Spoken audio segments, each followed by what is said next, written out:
In just about 4 hours, President Biden is expected to officially unveil his plan to curb gun violence. The executive actions aim to address federal gun policy, but some Democrats say more needs to be done. Weijia Jiang is at the White House. Weijia, this comes after a series of mass shootings. What's being announced today? Break it down for us. Good morning, Tom. President Biden is expected to launch a series of pretty modest proposals, like directing the Justice Department to propose new rules and investing in community violence interventions. The White House stresses that these are only initial steps because there's really only so much the president can do alone, exactly why he is urging lawmakers to do their parts too. Among the actions President Biden is taking to address gun violence, an order to review federal policy on so-called ghost guns, self-assembled weapons that require no serial numbers. Another would review the use of stabilizing braces on pistols, which turns them into short-barreled rifles. The president will also ask the Justice Department to draft model legislation to implement red flag laws at the state level to prevent people facing mental health issues from accessing firearms. President Biden also plans to nominate gun violence expert David Chipman as the next director of the ATF, an agency that has not had a permanent director since 2015. I don't need to wait another minute, let alone an hour, to take common sense steps. Recent mass shootings like those in Georgia and Colorado have once again put gun violence front and center. As a candidate, Mr. Biden promised legislation including a ban on assault rifles. In fact, my first day of office, I'm going to send a bill to the Congress repealing the liability protection for gun manufacturers, closing the background check loopholes and the waiting period. Moderate Democrats like West Virginia's Joe Manchin have signaled they will not support the sweeping reforms his more liberal colleagues want. It is time for Congress to act and stop. On CBS This Morning last month, Vice President Kamala Harris said President Biden is prepared to act, but urged Congress to take up the issue. I served in that body, and I believe that it is possible, it has to be possible, that people agree that these slaughters have to stop. The NRA is slamming President Biden's plan, saying that they could require law-abiding citizens to surrender lawful property, and the association is promising to fight. But gun control advocates like the group Everytown for Gun Safety says this is a victory that will save lives. Tom? Weijia, yet again, we're seeing this debate reignited. Have we heard from Republicans yet on these executive actions? Well, we expect to hear a lot more later today when President Biden formally announces these measures. But I can tell you that House Minority Leader Kevin McCarthy has already chimed in. He sent out a pretty scathing tweet saying President Biden plans to announce his attempts to trample over our constitutional Second Amendment rights by executive fiat. He is soft on crime, but infringes on the rights of law-abiding citizens. And he says House Republicans will not stand for it. So that is the message that many Republicans have already sent even before we learned about this proposal, which is why it's been decades since there's been any gun reform on Capitol Hill.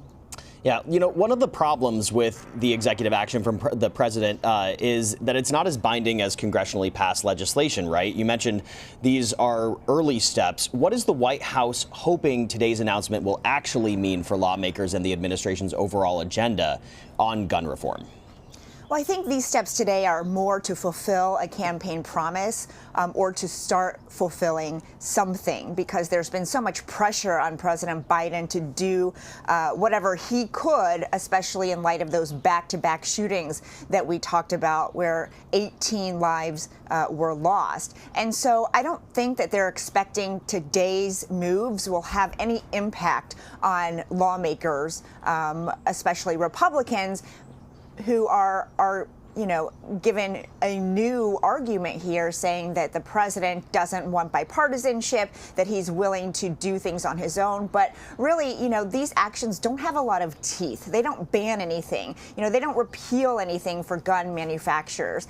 So, we have to be pretty clear here that even though gun control advocates are celebrating, these moves aren't exactly going to have a real impact when it comes to people getting guns into their hands. Now, as you mentioned, President Biden is expected to also nominate a new head of the ATF, which we've kind of seen a revolving door over the course of several years, right? Why hasn't Congress been able to confirm this position over the past several years? And what more do we know about the nominee, David Chipman?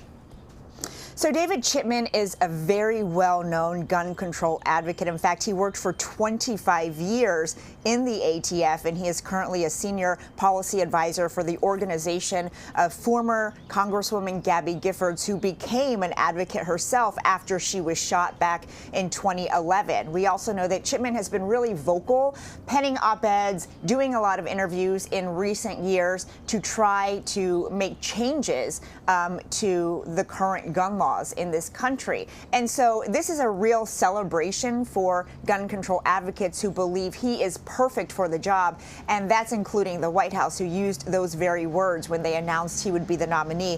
The problem is that the issue of gun control is so polarizing that Republicans have successfully blocked other nominees in the past. In fact, as I mentioned in the piece, there hasn't been a permanent director since 2015.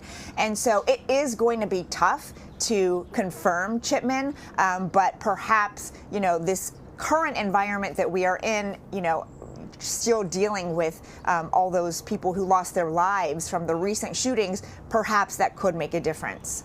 I want to turn a corner here and talk about the president's infrastructure plan.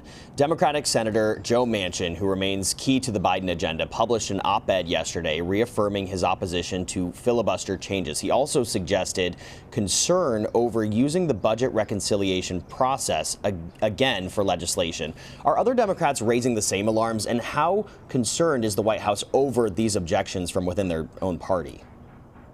Well, there are some moderate Democrats who have said, that they would rather focus on reaching a compromise with their Republican colleagues. And they are concerned, especially about the massive price tag of these proposals if passed through budget reconciliation without any support from Republicans. But the White House is saying, this is to be expected. It's not exactly a surprise that Manchin has penned this op-ed. In fact, he was initially against the American Rescue Plan, because he thought it was too expensive and not tailored enough. So we are far from the point where he actually rejects his support of using the reconciliation process, which would be significant because then the measure would not pass at all.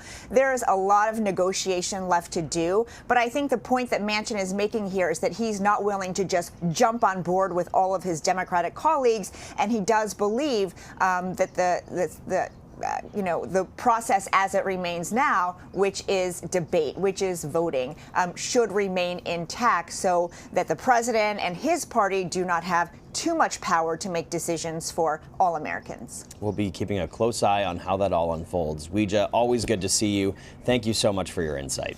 Thanks.